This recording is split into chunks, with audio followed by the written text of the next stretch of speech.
नमस्कार, आप देख रहे हैं 4 PM और मैं हूं आपके साथ सिमरन। दोस्तों, तारीख थी 7 अप्रैल और घड़ी की सुइयां जैसे जैसे आगे बढ़ रही थी, पूरी दुनिया की सांसें अटक रही थी। अमेरिकी राष्ट्रपति डोनाल्ड ट्रंप ने 48 घंटे का जो अल्टीमेटम दिया था, उसका आखिरी वक्त करीब आ रहा है।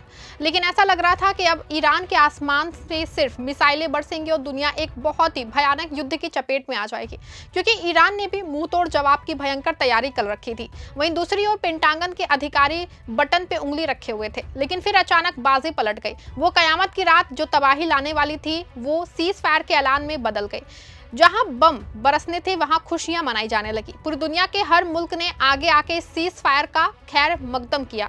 लेकिन बड़ा सवाल है कि आखिर उन आखिरी घंटों में ऐसा क्या हुआ कि सुपर पावर अमेरिका को अपने कदम पीछे खींचने पड़े।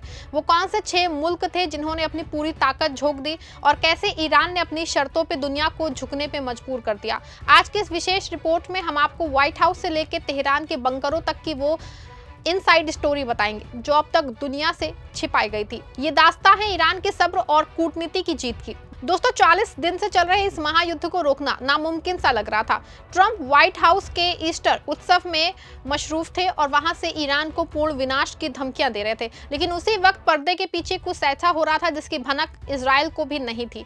अमेरिका को ईरान की तरफ से पहला पॉजिटिव मैसेज मिला। ईरान के नए सुप्रीम लीडर मुश्तबा खामेनेई के वार्ताकर्ताओं ने साफ कर दिया कि ईरान बातचीत के लिए तैयार है, लेकिन अपनी गरिमा और सम्मान के साथ। यहाँ आपको बता दें दोस्तों कि ट्रंप पिछले 15 दिनों से पूरी कोशिश में लगे थे कि किसी तरह से सुलह हो जाए। उन्होंने अपनी 15 डिमांड भी भिजवाई और पाकिस्तान समेत कई देशों को सुलह के लिए मैदान में भी उतारा। लेकिन एक पेंच था जो फंसा हुआ था, वो ये कि ईरान के सुप्रीम लीडर मुश्तबा खामेनेई किसी भी कीमत पे सीज फायर या ट्रंप की शर्तों को मानने के लिए तैयार नहीं थे।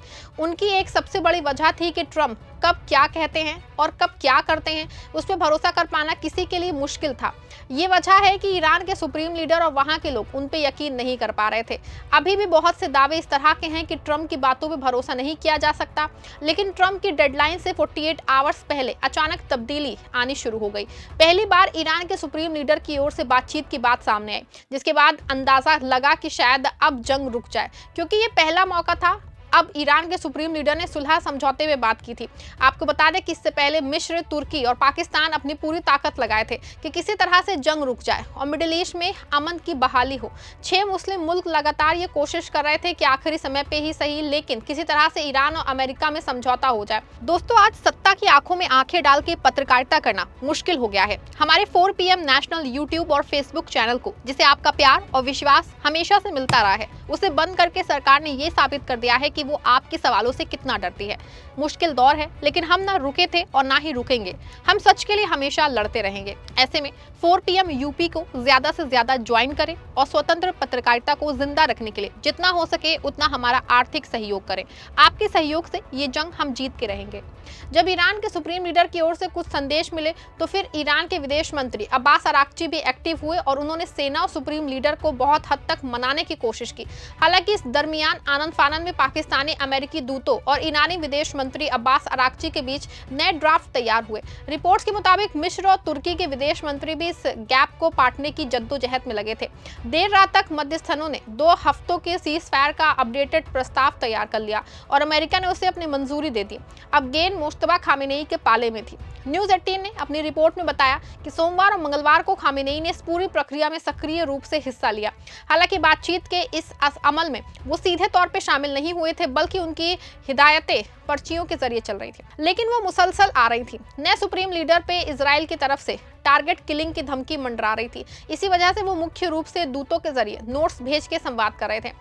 एक्सवाइस की रिपोर्ट के मुताबिक ईरान के विदेश मंत्री अराक्ची ने न सिर्फ कूटनीतिक मोर्चा संभाला, बल्कि रिवोल्यूशनरी गार्ड के कमांडरों को भी इस डील के लिए राजी किया।